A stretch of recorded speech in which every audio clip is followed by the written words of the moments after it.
Hello friends. तो friends अब हमारा टॉपिक है अमल तस्फिया और उसके मुख्तलिफ ज़राए। ठीक है, यानी कि फ़िल्ट्रेशन का प्रोसेस। ठीक है, फ़िल्ट्रेशन का प्रोसेस क्या है, तो अमल तस्फिया और उसके मुख्तलिफ ज़राए। ठीक है, यानी फ़िल्ट्रेशन का प्रोसेस। तो इसमें थोड़ा सा हम जान लेते हैं कि जब किसी महलूल या सयाल से जामिद अशिया को किसी मसामदार हिस्सा यानी कि पोरस मीडियम जो दरअसल एक छलनी का काम करता है से उससे क्या है अलग किया जाता है, अलहदा किया जाता है, जिसके नतीजे में क्या एक साफ़ व शफाफ महलूल हासिल होता है। ठीक है, जो ना सिर्फ ठोस अशिया बल्कि कोलोइड पार्टिकल्स और वाटर ड्रॉपलेट से भी पाक व साफ होता है। ठीक है, यानी कि अगर हम किसी भी सॉल्यूशन है, कोई भी हमारे पास महलूल है एक लिक्विड फॉर्म में, तो उसमें से जो भी सॉलिड पार्टिकल्स होंगे तो उनको हमें अलग करना रहता है किसी भी चीज़ से छान के। ठीक है, तो उसके लिए ज़्यादातर हम फिल्टर पेपर का यूज़ करते हैं। ठीक है, तो अभी इसके बारे में हम और डिटेल में पढ़ेंगे। तो अमल तस्फिया यानी कि फिल्ट्रेशन प्रोसेस के नतीजे में जो महलूल हासिल होता है वो दरअसल कई बातों पर मुनहसर होता है। ठीक, कई बातों पर डिपेंड होता है। उसमें क्या है, पहला पॉइंट है किसी सॉल्यूशन या सॉल्वेंट। ठीक है, किसी सॉल्यूशन या सॉल्वेंट का हम इस्तेमाल कर रहे हैं। पहली चीज़ है कि हम किसी सॉल्यूशन का इस्तेमाल करेंगे या सॉल्वेंट का इस्तेमाल करेंगे। ठीक है, ऐसा नहीं है कि हम सॉलिड चीज़ को करेंगे।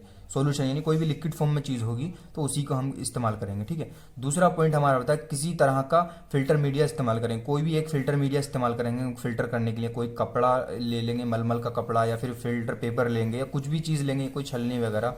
ठीक है, तो इन सब के लिए आता। तो दूसरा पॉइंट हमारा क्या है, किसी तरह का फिल्टर मीडिया इस्तेमाल करेंगे। ठीक है, तीसरा हमारा पॉइंट होता है, गैर मुखिल महलूल और मुखिल महलूल, यानी कि इंसोलुबल जो होता है सॉल्यूशन वो, और मुखिल महलूल का मतलब होता है सोलुबल। ठीक है, सोलुबल और इनसोलुबल के दरमियान का दबाव का फ़र्क कितना है ये हमें मालूम होना चाहिए, सोलुबल और इनसोलुबल के बीच का। ठीक है, चौथा हमारा पॉइंट होता है इसमें कि उस महलूल को हम किस चीज़ के लिए इस्तेमाल कर रहे हैं, ये भी बहुत ज़रूरी है। इसका चौथा पॉइंट क्या होता है, चौथा पॉइंट इस पर डिपेंड होता है कि वो हम किस किस चीज़ के लिए इस्तेमाल कर रहे हैं उस महलूल को। ठीक है, जो हमारे पास सॉल्यूशन है। ठीक है, तो अब ये इसके चारों पॉइंट हो चुके हैं। इसके बाद आता है जदीद फार्मेसी। ठीक है, इसके बाद क्या आता है, जदीद फार्मेसी यानी कि मॉडर्न फार्मेसी। मॉडर्न फार्मेसी में क्या दो चीज़ें होती हैं, क्या, फिल्ट्रेशन और क्लैरिफिकेशन। दो चीज़ें हैं इसमें, क्या है, पहला है फिल्ट्रेशन और दूसरा है क्लैरिफिकेशन। ठीक है, इसके बारे में थोड़ा सा जान लेते हैं कि जदीद फार्मेसी के मुताबिक किसी महलूल में अगर 1% से कम जामिद अशिया यानी कि लेस देन 1% सॉलिड पार्टिकल्स। ठीक है, किसी भी चीज़ में अगर कोई भी एक ऐसा महलूल है, कोई भी ऐसा सॉल्यूशन है जिसके अंदर क्या है, उसके अंदर 1% से कम है कोई भी सॉलिड पार्टिकल्स यानी कि लेस देन 1% सॉलिड पार्टिकल्स हैं, तो क्या होगा, वो क्लैरिफाइड माना जाएगा। वो क्या माना जाएगा, वो महलूल क्लैरिफाइड माना जाएगा कि हाँ वो क्लियर है, क्योंकि कई दफ़ा उनके इस्तेमाल बराह रास्त जिस्म में किसी रूक के जरिए दाखिल करना होता है। ठीक है, किसी उनका इस्तेमाल क्या होता है, 1% सॉलिड पार्टिकल्स का किसी उरूक के जरिया जिस्म में दाखिल करना होता है, उरूक के जरिया दाखिल करना होता है। ठीक है, ऐसी सूरत में मज़कूरा महलूल साफ़ व शफ़ाफ़ और जरासीम से पाक होना चाहिए। यही वजह है कि जदीद अतिब्बा, जो मॉडर्न ज़माने के जो अतिब्बा हैं, उन्होंने क्या है, इसको दो हिस्सों में तकसीम किया है। ठीक है, दो हिस्सों में तकसीम किया है। वो क्या है, पहला हिस्सा क्या है, फिल्ट्रेशन का क्या है। फिल्ट्रेशन के बारे में दो चीज़ें बताई उन्होंने, जो फिल्टर मीडिया इस्तेमाल किया जाए उसके अंदर ये खुसूसियत होनी चाहिए कि वो जामिद यानी कि गैर मुखिल यानी कि कहते हैं इनसोलुबल। ठीक है, जामिद और गैर मुखिल यानी कि सॉलिड और इनसोलुबल।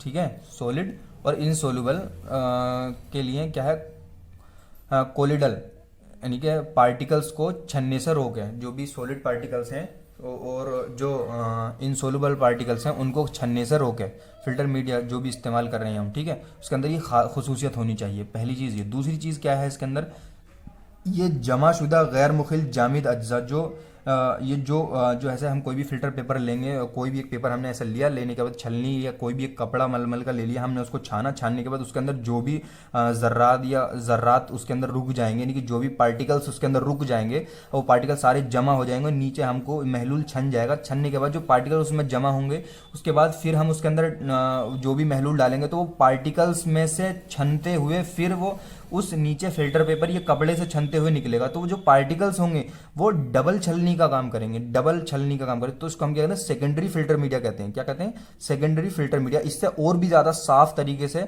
जो है हमारा महलूल साफ होता है। ठीक है, तो ये इसके अंदर दो खास बातें होती हैं। ठीक है, अब पढ़ते हैं हम फिल्टर मीडिया की खुसूसियात। फिल्टर मीडिया की क्या खुसूसियात होनी चाहिए। ठीक है, फिल्टर मीडिया की खुसूसियात। फिल्टर मीडिया की खुसूसियात में पहला पॉइंट है कीमियावी तौर पर ये इनर्ट होना चाहिए, क्योंकि महलूल को फिल्टर के दौरान का कोई भी हिस्सा रद्द अमल यानी रिएक्ट नहीं करना चाहिए। इनर्ट होना चाहिए यानी कि उस कोई भी रिएक्ट नहीं करना चाहिए। वो हम क्या उसके ऊपर हमने फिल्टर पेपर के ऊपर कोई भी हमने महलूल डाला उसके छानने के लिए, और क्या है वो रिएक्ट कर जाए, उसके साथ कुछ भी उल्टा सीधा रिएक्ट कर ले, तो रिएक्ट नहीं करना चाहिए, वो इनर्ट होना चाहिए। ठीक है, पहला पॉइंट तो इसका ये हो गया। दूसरा पॉइंट कहता है हमारा कि उसमें मुतवाक़ि गैर महलूल या मुखिल अज्जा बोले तो सोलुबल पार्टिकल्स को रोकने की इनसोलुबल गैर मुखिल अज्जा को रोकने की क्या है सलाहियत होनी चाहिए उसके अंदर। इनसोलुबल पार्टिकल को रोकने की सलाहियत होनी चाहिए उसके अंदर। ठीक है, दूसरा पॉइंट हमारा ये हो गया कि इनसोलुबल पार्टिकल को रोकने की सलाहियत होनी चाहिए। ठीक है, और तीसरा पॉइंट हमारा कहता है दोनों मीडियम के दरमियान जो दबाव पैदा होता है, दोनों मीडियम के दरमियान जो दबाव पैदा होता है उस दबाव को बर्दाश्त करने की उसमें ताकत होनी चाहिए। यानी कि जो पार्टिकल्स रहते हैं वो एक दूसरे पर दबाव डालते हैं, और जो प्रेशर होता है उसको जो है बर्दाश्त करने की उसके अंदर जो कुव्वत और सलाहियत होनी चाहिए, ऐसा नहीं कि वो फट जाए। ठीक है, चौथा पॉइंट हमारा इसमें कहता है, चौथा पॉइंट है अगर कोरेसिव महलूल को फिल्टर करना है तो फिल्टर पेपर में इतनी एबिलिटी यानी क्वालिटी हो कि वो जलने ना पाए। यानी कोरेसिव बोले तो कोई भी ऐसा एसिड वगैरह अगर हम उसमें फिल्टर कर रहे हैं किसी भी फिल्टर पेपर से या किसी भी फिल्टर मीडिया से, तो एसिड वगैरह अगर हम फिल्टर कर रहे हैं तो उसके अंदर इतनी एबिलिटी या इतनी क्वालिटी होनी चाहिए कि वो जलने ना पाए उससे। ठीक है, तो ये इसके हमारे 4 पॉइंट हो गए। ओके, अब आता है हमारे अमल तस्वीर पर असरअंदाज होने वाले अवामिल यानी कि तो फैक्टर्स अफेक्टिंग ऑन फिल्ट्रेशन। ठीक है, फैक्टर अफेक्टिंग ऑन फिल्ट्रेशन। ठीक है, तो इसमें हम 6 पॉइंट पढ़ेंगे। इसमें 6 पॉइंट क्या है? पहला पॉइंट है इसमें पहला पॉइंट इसका हम अगर पढ़ेंगे तो इसमें पहला पॉइंट जो होता है वो होता है area of filtration and filtration rate. यानी कि फिल्ट्रेशन का एरिया जितना ज़्यादा होगा, अगर हम छोटी छलनी से किसी चीज़ को छानेंगे तो बहुत टाइम लग जाएगा। बड़ी छलनी अगर हम लेंगे, कोई बड़ा पेपर लें, कुछ भी लेंगे, तो उसका फिल्ट्रेशन रेट बहुत ज़्यादा बढ़ जाएगा, तेज़ी से हम फिल्टर कर सकेंगे। ठीक है, दूसरा इसके अंदर होती है ख़ास बात कि उसकी जो रफ्तार होती है, अमल तस्फिया की रफ्तार का ताल्लुक फिल्टर मीडिया के मसामत और जसामत से भी है। यानी कि मसामत बोले तो उसके सुराख जितने ज़्यादा होंगे और एक जैसे होंगे, उनकी तादाद उतनी ही तेज़ी के साथ जो है हम उसको छानने में आसानी होगी, उतनी तेज़ी से महलूल जो है हमारा छनेगा। ठीक है, तो पहला पॉइंट क्या है, ज़्यादा बड़ी अगर छलनी होगी यानी ज़्यादा बड़ा एरिया ऑफ फिल्ट्रेशन ज़्यादा होगा तो फिल्ट्रेशन रेट भी ज़्यादा होगा, यानी कि तेज़ी से छनेगा। और दूसरी चीज़ क्या है कि उसके जो सुराख होंगे, उसके जो मसामात होंगे यानी कि और वो एक जैसे होंगे, बड़े बड़े होंगे, तो जल्दी से हमारा महलूल छन जाएगा। ठीक है, तीसरा हमारा पॉइंट है इसके अंदर कि प्रेशर डिफरेंस। ठीक है, प्रेशर डिफरेंस में क्या है, जो महलूल और गैर मुखिल अज्जा हैं, यानी कि जो हमारे पास सॉल्यूशन है और गैर मुखिल अज्जा बोले तो इनसोल्युबल पार्टिकल्स के दरमियान जितना ज़्यादा दबाव होगा, ठीक है, जितना ज़्यादा प्रेशर होगा तो ये फिल्ट्रेशन रेट जो है उतना ही ज़्यादा होगा। फिल्ट्रेशन रेट क्या है, उतना ही ज़्यादा हो, जल्दी से हमारा वो हो जाएगा। ठीक है, चौथा पॉइंट हमारा कहता है कि इस पे जो है अमल तस्फिया और दर्जा हरारत का आपस में ताल्लुक होता है। ठीक है, उसमें क्या है, इसलिए मौसम गर्मा में यानी कि गर्मियों के मौसम में जो है फिल्ट्रेशन तेज़ी से होता है और सर्दियों के मौसम में फिल्ट्रेशन जो है थोड़ा स्लो होता है। ठीक है, किसके, गर्मियों के मुताबिक। पांचवा पॉइंट कहता है अमल तस्फिया और दर्जा हरारत का आपस में ताल्लुक भी। ये 5वां पॉइंट हमारा हो चुका। चौथा पॉइंट क्या है, उसमें ताल्लुक हो गया। और 5वां पॉइंट हमारा है अमल तस्फिया और महलूल के क़िवाम में मौजूद गाढ़ापन। ठीक है, महलूल के क़िवाम में गाढ़ापन, जो ऐसा जितना गाढ़ा होगा वो देर से छनेगा और जितना पतला हमारे पास सॉल्यूशन होगा इतना ही जल्दी छन जाएगा।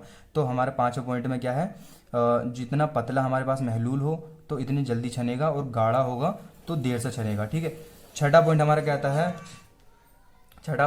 कहता है अमल तस्फिया का ताल्लुक फिल्टर मीडिया के अक़साम पर भी होता है। ठीक है, कौन सा फिल्टर मीडिया हम इस्तेमाल कर रहे हैं तो उससे बहुत ताल्लुक रखता है। ठीक है, और फिल्टर मीडिया के कौन कौन से वो होते हैं तो वो मैं आपको बता देता हूँ एक बार कि एक उसके जानना बहुत ज़रूरी है। ये ऐसा होता है, फिल्टर मीडिया के अक़साम क्या हैं, वाटमन पेपर होता है, ठीक है, मेम्ब्रेन फिल्टर पेपर होता है, और पोरस मेम्ब्रेन फिल्टर पेपर होता है, कॉटन वूल होता है, और मसलिन क्लॉथ होता है, क्लासिकल ट्रेडिशनल, इसमें इतने सारे होते हैं। ठीक है, और उर्दू में गए तो रुई, मखमल, रुई, मखमल और मलमल का कपड़ा वगैरह का इस्तेमाल किया जाता है। ये सब क्या है, ये सारे फिल्टर मीडिया इस्तेमाल किए जाते हैं हमारे पास, ठीक है। तो ये इसका छठा पॉइंट हो गया कि अलग अलग तरह के अलग अलग जो फिल्टर मीडिया होते हैं अलग अलग तरह से छानने का काम करते हैं। ऐसा नहीं है कि कोई तेज़ी से छानता है, कोई स्लो छानता है, सबका अलग अलग हिसाब होता है। तो आज के लिए फ्रेंड्स इतना ही है। वीडियो इन्फॉर्मेटिव लगा तो लाइक करें, अपने फ्रेंड्स के साथ शेयर करें और चैनल को सब्सक्राइब करना ना भूलें। Thank you.